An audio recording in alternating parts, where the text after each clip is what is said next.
Hey everyone, Dave here for Peace Camera. In this week's video, I'm going to talk all about why you need a wide-angle lens.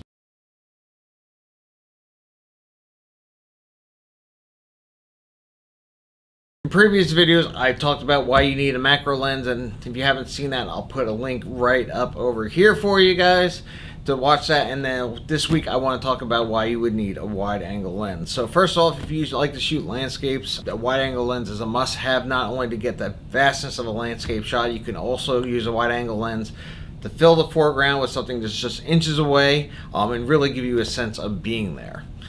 A wide-angle lens is also great if, say, you're only have so much room to back up and you can't back up anymore. A wide angle lens will help get wider field of view to get the picture that you want, especially if you're landscape photography and you're by the edge of a cliff. You don't want to back off the edge of a cliff, just put a wide angle lens on your camera.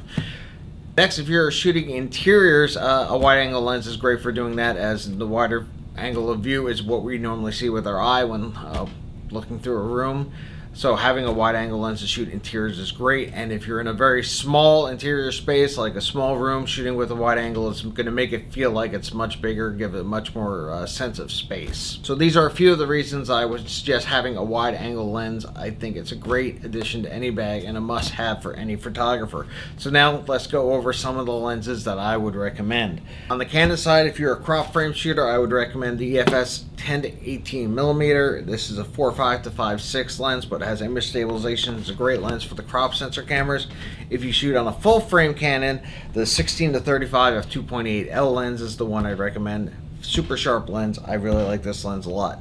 On the Nikon side, crop shooter, I would go with the 10 to 24. Again, this is a 3.5 to 4.5 lens, a little slower, but I've used this lens before personally when I was shooting DX, and I love this lens. On the full frame side, I would recommend the 14 to 24 2.8. I don't have one in stock right now, but another great alternative is Tokina 16 to 28 millimeter 2.8. Tokina is well known for their wide angle lenses. This lens is super sharp, and I would highly recommend it as well. If you're a Sony shooter, I would recommend the 16 to 35 lens. So if you have any other questions or you want to come down to try one of these wide angle lenses on for yourself, come on down and see us. We're at 5039 Falls of Neuse Road in the Quail Corner Shopping Center, corner of Falls of Neuse and Millbrook, or give us a call here at the store, 919-836-2222. So if you like this video, please do give it a big thumbs up. It really does mean a lot to us. Subscribe to the channel if you haven't already, as I put out new videos every single Friday, and make sure you hit the little bell icon next to the subscribe button to be notified by email every time a new video goes live. And leave a comment down below, let me know what your favorite wide angle lens is. And that's going to do it for this week's video, and I'll see you all next week.